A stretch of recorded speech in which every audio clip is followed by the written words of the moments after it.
Hello, folks, and welcome to this tropical system short summary. We are going to be looking over 1989's Typhoon Gay, as there is a 1992 system also by the same name. And for clarification, this is also known as the Cavalli Cyclone of 1989.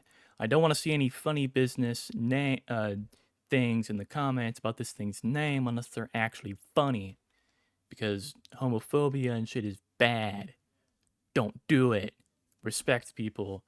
Anyway, this system would form from a trough in the Gulf of Thailand that developed on the 1st of November and was a very small system throughout its entire life from beginning to end. As we can see here in these two photos here, just a little guy, and intensified very rapidly in the Gulf of Thailand, where by the 4th of November, this thing was Category 3 equivalent strength on the Saffir-Simpson scale. That's the tropical system, tropical storm strength scale used by the United States and forced on the rest of the world technically by the JTWC. I'm sorry. This storm would landfall on Chumphon Province, Thailand, at approximately 125 miles per hour strong. After Thailand, this thing would decrease in strength to Category 1, ramp right back up to Category 2, and continue to be that strength up until the 7th of November, where it finally started getting that warm waters in itself and start to strengthen pretty decently. Right before landfall is when this storm peaked. It landfell on Cavalli, Andhra Pradesh. I don't believe it's Pradesh. Apologies if I even mispronounced that. India, at a strength of 160 miles per hour strong, 1 minute wind speeds, and 3 minute wind speeds of 145 miles per hour. 3 minute wind speeds is the system is a scale that the IMD uses, with a minimum pressure seen of 960 millibars.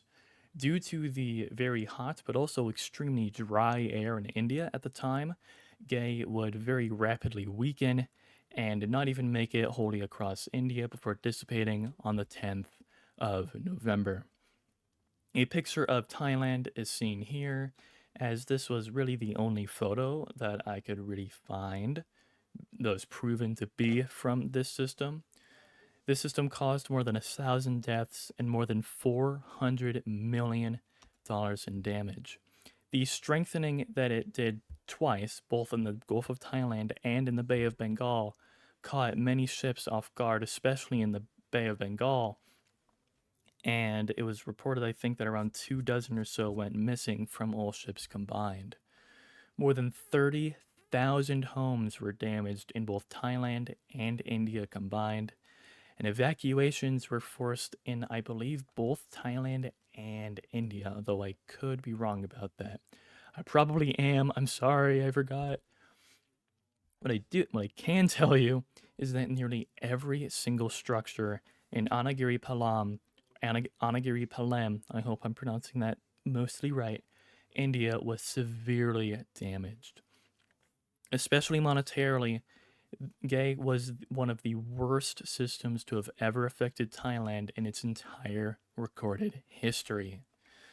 This thing was actually very interesting. So it was seen to be paradoxical at first when strengthening, because even though they could see that it was strengthening, they were seeing a uh, increase in pressure and a decrease in wind speeds, which is the opposite of strengthening for for anything low pressure. This was actually seen to be subsidence, which is essentially the convection inside of the storm. Because the system was so small, that's likely what they are actually picking up, which is actually pretty interesting. Also, very important, this was the very first system since 1891 to travel from the Gulf of Thailand into the Bay of Bengal, which, granted, I know Thailand is a little small here, but this does not usually happen. This is why this thing is called a typhoon and not a cyclone officially, because it formed in the Gulf of Thailand, technically under the JMA's watch. Also, note that this is the ninth strongest storm in the entirety of the Indian basin, which is pretty impressive considering that also not many systems form here. The strongest, I believe, was 160 miles per hour, 3 minute, and this thing had 1 minute wind speeds of 160, but 145 3 minute. So that's very impressive. That being said, here, folks, that is all that I have for Typhoon Gay. I hope that you all learned something from this video. I did while researching. I hope to see you all in the next one. Thank you all so much for watching.